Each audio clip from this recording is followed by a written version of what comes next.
Oi, tudo bem? Então, a gente iria falar sobre Noé. Mas não tem jeito de você começar uma história e não abrir um pouco mais um contexto histórico, algumas coisas que aconteceram, né?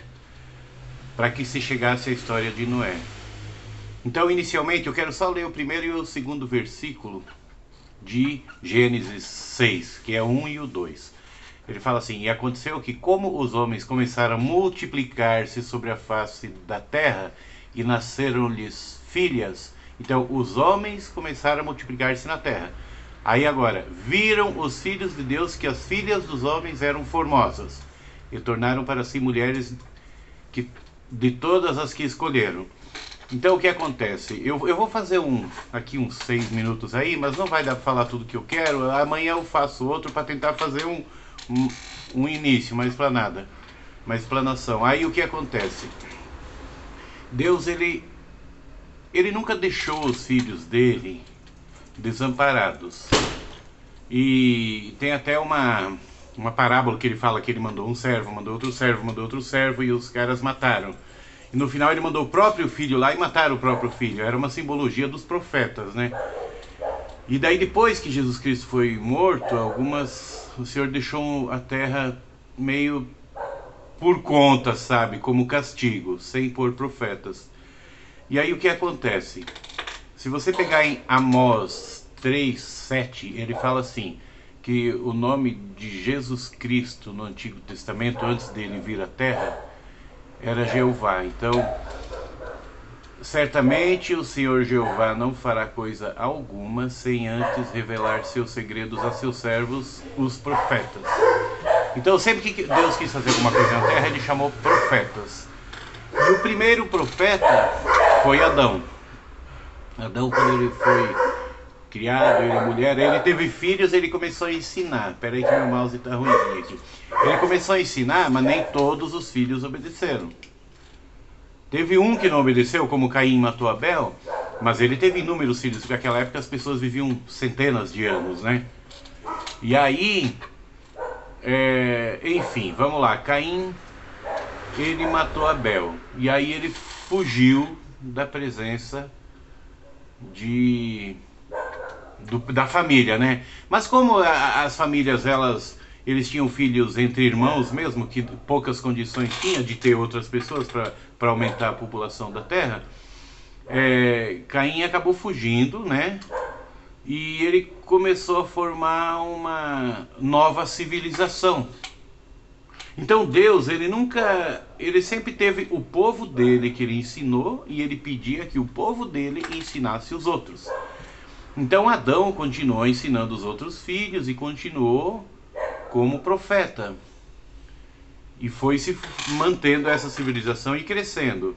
E aí, até a 7ª geração dos filhos de Noé, dos filhos de Adão, nasceu Enoque. Enoque é uma pessoa que foi um profeta que um dia tem que ser falado sobre ele, porque ele foi um profeta muito especial. Ele fez um feito muito grandioso que ninguém conseguiu fazer até agora, tirando Jesus Cristo. Semelhante a isso, né? E depois da 7ª geração de Enoque, o bisneto dele foi Noé. Então Noé, ele não foi muito longe da época de Adão. Foi mais ou menos, não sei quanto tempo era uma geração naquela época, sei lá, mas enfim. Mas o que acontece? Então, quando o primeiro versículo lá está falando assim: E aconteceu que, como os homens começaram a multiplicar-se sobre a face da terra, quem eram esses homens? Eram os filhos da descendência de Caim, que foi expulso ali, que fugiu. Então eram os homens, eram pessoas com instinto natural, sem ter o Espírito do Senhor, chamados de homens. E no 2 ele fala: Viram os filhos de Deus que as filhas dos homens eram formosas. Deus, ele tem um plano muito grandioso para que as pessoas possam estar juntas como famílias um dia, mas elas precisam viver algo.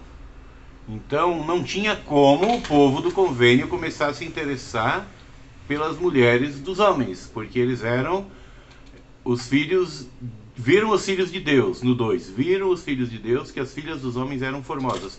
Não dava para os filhos do convênio se interessar pelas mulheres dos homens, filhas dos homens, porque daí aquele convênio que Deus fez com o povo dele iria perder o vigor, porque é algo muito grandioso e não tem como ele manter um convênio com as pessoas fazendo tudo do jeito que queriam. O convênio continuou valendo para quem seguisse o que os profetas continuavam ensinando até aquela época. Mas os que se desviavam, como esses que casaram com as filhas dos homens, o que acontece? Eles acabaram se afastando. É o instinto natural você fugir da verdade quando você faz coisa errada. Então eles automaticamente se afastavam do convênio. Mas tinha as pessoas que permaneceram no convênio, tanto que depois teve o profeta Enoque, que fez algo grandioso, que a cidade dele foi tirada da terra. Até hoje existe uma parte geológica, um espaço de terra que não existe, que foi tirado, arrancou-se a cidade de Enoque toda e foi levada. Mas isso é uma outra história. Então o povo, eu estou enrolando demais para falar, né? Então o povo casou, e aí aquele povo começou a ter filhos e formou uma outra geração. Mais para frente a gente vai ver que os filhos desses homens que casaram com as mulheres que não eram do convênio, os filhos foram amaldiçoados. E eles receberam uma maldição, e a maldição deles foi que eles se tornaram gigantes. Eles se tornaram pessoas grandes. Não sei o que era um gigante naquela época. O povo não era tão alto quanto a gente. Acho que era tudo na média de 1,50 e 1,60. Talvez um gigante fosse de 3 metros, não sei. 2,50, não sei. E aí o povo sofreu essa maldição, que a gente vai ver o que aconteceu com eles mais pra frente. Então, o que acontece? Aí no 3 ele fala assim: então disse o Senhor, não contenderá o meu espírito para sempre com o homem, porque ele também é carne, porém os seus dias serão 120 anos. O que acontece no 3? O espírito não contenderá para sempre. A gente já vivia espiritualmente com Deus, mas para que um dia a gente pudesse voltar a morar com Deus, com um corpo, nós precisaríamos vir à Terra receber um corpo. Então, nós temos o lado espiritual dentro de nós, um espírito e um corpo. Então, não contenderá o meu espírito para sempre com o homem. Não é sempre que o espírito vai tentar fazer o que é certo se é o lado da carne e insiste em fazer errado. Então, foi isso que aconteceu. Não contenderá meu espírito para sempre com o homem, porque ele também é carne. O homem é carne também, o homem não é só espírito. E tem uma coisa que Deus deixou, que é o arbítrio, porque ele falou, só vai voltar a morar com Deus quem quiser. Ninguém vai ser obrigado. Também é um assunto para se falar numa outra ocasião. Porém, os seus dias serão 120 anos. O que acontece? Aí, algumas pessoas já começaram a reduzir a idade delas, porque não precisava mais que as pessoas tivessem 800 anos, porque já estava começando a crescer a população da Terra.